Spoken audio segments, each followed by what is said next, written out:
Birleşmiş Milletler İnsan Hakları Yüksek Komiserliği Sözcüsü Michelle Bachelet'in bu ayın sonunda görevinden ayrılmadan önce Doğu Türkistan hakkındaki raporu yayımlayacağına söz verdiğini açıkladı. Reuters'ın haberine göre Çin hükümeti geçen ay Birleşmiş Milletler İnsan Hakları Yüksek Komiserliği'ne bir mektup yazarak Doğu Türkistan'la ilgili insan hakları raporunu yayınlamamasını istedi ve bunu yaparsa Çin'in insan hakları meselesini siyasallaştıracağı konusunda uyardı.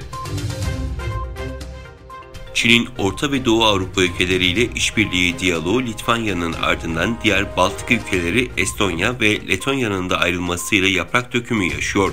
Estonya ve Letonya bu hafta içinde Çin, Orta ve Doğu Avrupa ülkeleri işbirliğinden ayrıldıklarını bildirdi.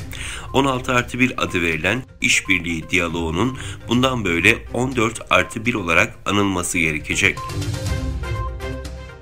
Tayvan Savunma Bakanlığı dün gün içinde Çin'e ait 29 savaş uçağı ve 6 savaş gemisinin ada çevresinde görüldüğünü bildirdi.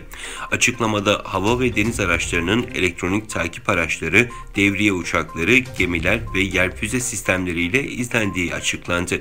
Çin'e ait sahil güvenlik gemilerinin Doğu Çin Denizi'ndeki tartışmalı Senkaku adalarının etrafında Japonya karasularına girdiği bildirildi.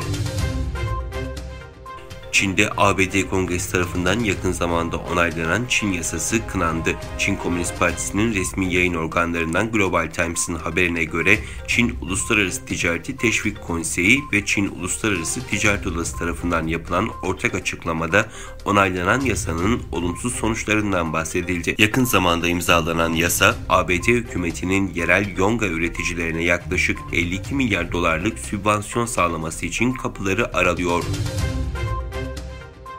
Eski Beyaz Saray Ulusal Güvenlik Danışmanı ve ABD Dışişleri Bakanı Henry Kissinger, ABD'nin kısmen kendi oluşturduğu sorunlardan dolayı Rusya ve Çin'le savaşın eşiğine geldiğini söyledi.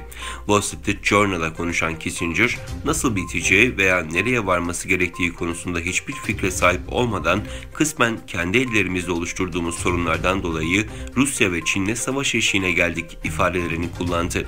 Kissinger, Ukrayna için çözümün Kırım'ın ve Donbas'ın bir kısmının Rusya'ya bırakılması olduğunu da sözlerine ekledi.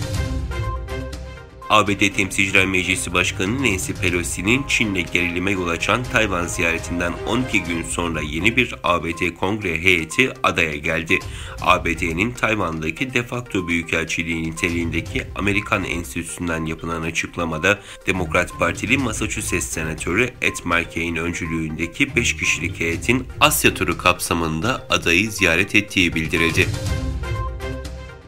Kazakistan'da inşaatı tamamlanan Orta Asya'nın en büyük camisi olma özelliğine sahip Büyük Nur Sultan Camisi törenle açıldı. Kazakistan bayrağı rengini andıran gök mavisi kubbesi ve minaresiyle başkent Nur Sultan'da inşa edilen caminin açılış töreni kurucu Cumhurbaşkanı Nursultan Nazarbayev'in katılımıyla gerçekleşti.